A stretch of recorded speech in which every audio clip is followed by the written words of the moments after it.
Hi hello అందరికి good morning. ఏం చేస్తున్నారు? అందరూ లేచారా? అందరూ కాఫీలు టీలు అయిపోయాయా?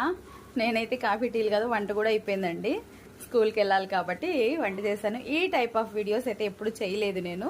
ఏమో ఈరోజు నాకు చెయ్యాలనిపించింది, అందుకే చేస్తున్నాను. నేను ఈరోజు టిఫిన్కి లంచ్ ఏం చేసుకున్నాను అనేది మీకు చూపిస్తాను. వచ్చేయండి. ఇక్కడ రైస్ చేసేసాను. ఇక్కడ చూడండి, టిఫిన్కి అయితే ఉప్మా చేసేసాను. వేడివేడిగా ఉంది, పొగలు వస్తున్నాయి.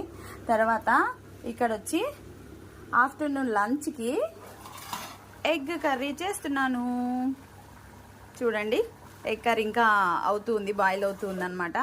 చేస్తూ ఉన్నాను. 5:30కి లేస్తే ఇంకా వంటలు అవ్వలేదండి. ఇలా యాక్చువల్గా ఈరోజు నేను బయటికి వెళ్తున్నాను అనమాట లంచ్కి, అందుకని చెప్పి పిల్లల కోసం అయితే ఎగ్ కర్రీ చేశాను. ఇంకా టిఫిన్కి అయితే ఉప్మా చేసేసాను అనమాట. ఇంకా తిని హడావిడి అదరాబదరా ఉదరాబదరా అని రెడీ అయ్యేసి స్కూల్కి అయితే వెళ్ళిపోవాలి. ఓకే, మీరందరూ లంచ్ టిఫిన్ ఏం ప్రిపేర్ చేసుకున్నారో కామెంట్ చేయండి. Bye bye.